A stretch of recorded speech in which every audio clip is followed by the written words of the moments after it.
Your grandparents did not win because life was cheap. They won because they still had escape hatches. When prices rose, they repaired things instead of replacing them. When banks tightened, families kept reserves close and stretched every dollar carefully.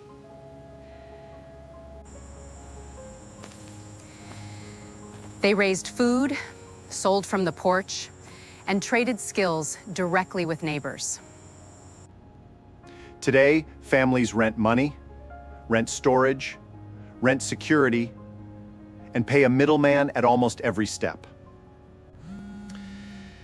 And one shift later in this story explains why savers started losing while debt became easier and easier to sell.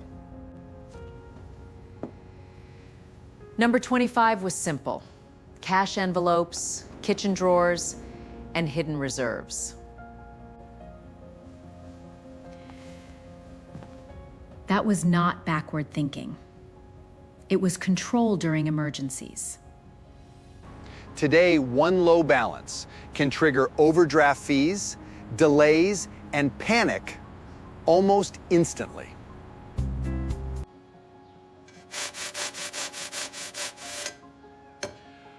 Number 24 was buying tools once and keeping them for life.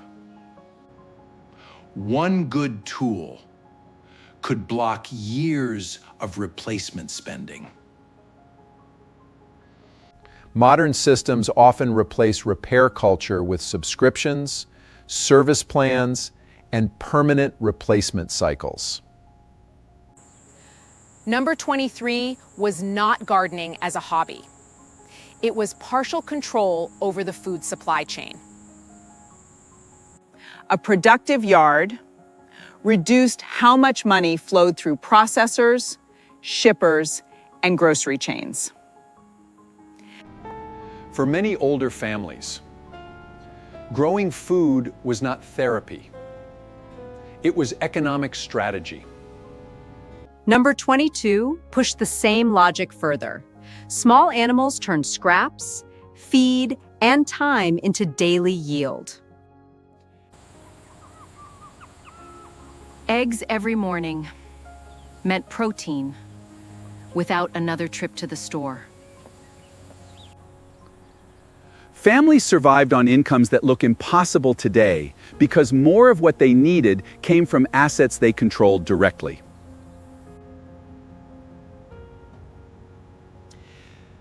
Then something changed in the culture before it changed in law. Repair started to look poor, while buying on credit started to look modern. Number 20 was not really about crowded houses. It was about income density. One property could carry multiple paychecks, multiple skills, and multiple backup plans. Grandparents watched children, somebody fixed the roof, somebody cooked, and the mortgage became easier to carry. Today we call that lack of privacy. Older families called it staying solvent. All of this worked because local production still felt normal and visible. Once neighborhoods stopped seeing people produce, they slowly stopped trusting local production too. Number 19 was the home shop and porch business.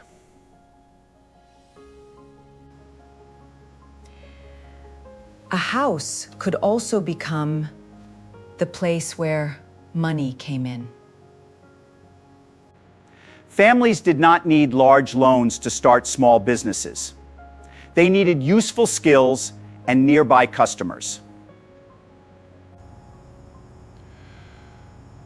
The address where people slept could also become the address where they earned. Number 18 was sewing, mending, tailoring, and alterations. Clothes once lasted long enough that repair made clear financial sense. A person with steady hands could keep money circulating locally instead of sending families back to the store. Number 17 was sharpening, fixing, and small repair work. Dull blades, broken handles, and tired motors created repeat business that never fully disappeared. Today, replacement culture often costs more than repair ever did.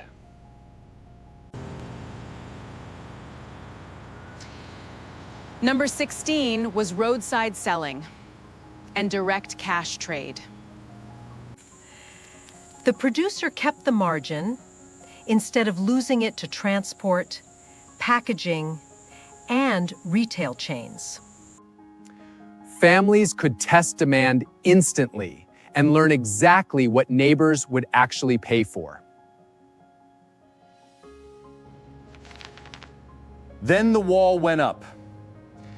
Number 15 was zoning rules and licensing barriers. Simple home businesses suddenly faced permits, inspections, fees, and rules larger operators could absorb more easily. Once work disappeared from the neighborhood, people stopped seeing each other produce. Skills became less visible, trust became thinner, and earning moved behind closed systems. Once earning left the porch, borrowing followed it. And soon, even trust came with paperwork. Act 3 begins with an older answer to debt. Prepare before the emergency arrives.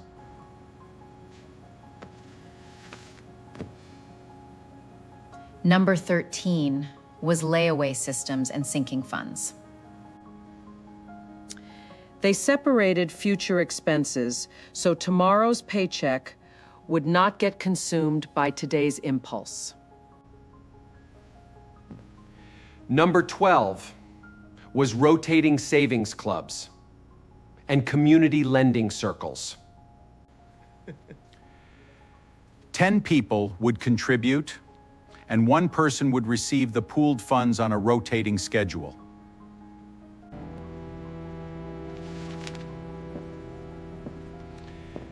These systems worked because reputation mattered more than paperwork.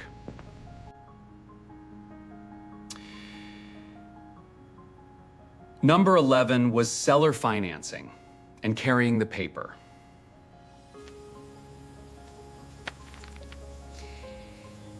Instead of banks deciding approval, the seller became the lender and structured the payments. And in today's system, most people already supply capital without realizing it.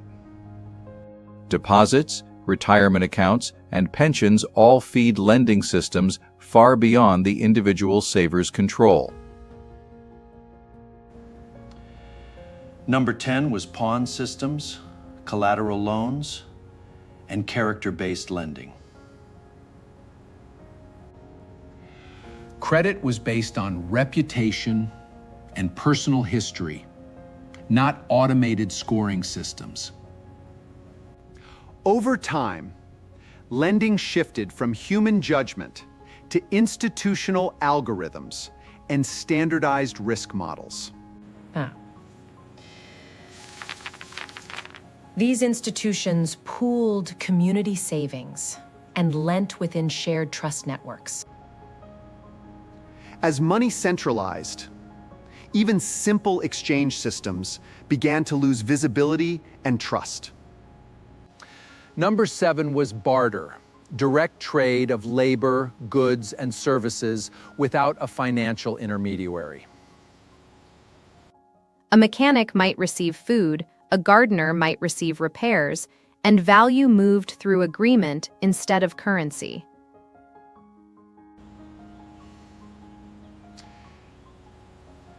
Number 6 was scrap, salvage, and resale.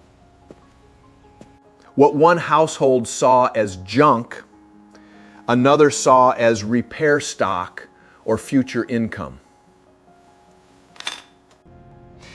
Number 5 was the shift where tax systems began tracking barter and informal exchange more closely.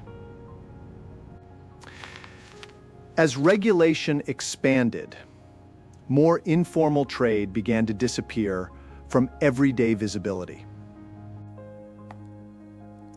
Number 4 was home production. Canning, baking, soap making, and small crafts.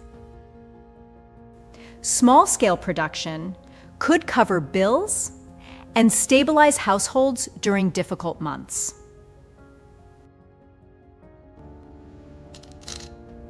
Number 3 was storing value in precious metals outside the banking system. These reserves were not about speculation. They were about stability during uncertainty. Number 2 is the major turning point. 1971 and the end of the gold-backed dollar system. After this shift, wages stopped tracking productivity in the same way, while debt expanded more easily. Families did not lose discipline. The rules of money simply changed around them. Debt became easier to market, while saving lost purchasing power unless it was actively managed. This brings us to number 1. Economic sovereignty as a full system, not a single trick. Economic sovereignty is the stack underneath every survival habit on this list. Food, repairs, side income, and savings all reduce dependence on external systems. One layer fails, and another layer absorbs the pressure before it becomes crisis. A household that produces even part of what it consumes becomes far more stable under pressure. The modern household often consumes more than it produces in every category. When production disappears, dependence on monthly systems becomes the default setting. Start with one earning skill that does not rely on a formal employer. Build one saving habit that prepares for known expenses before they arrive. Reconnect one form of community exchange that reduces reliance on institutional credit.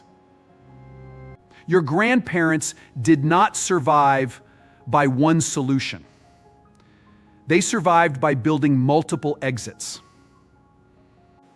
Each small system reduced pressure on income and increased household flexibility.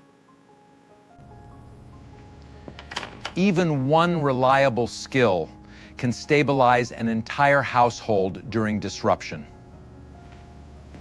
If this helped, like and subscribe to How Wealth Grows for more stories on hidden systems that shape everyday life.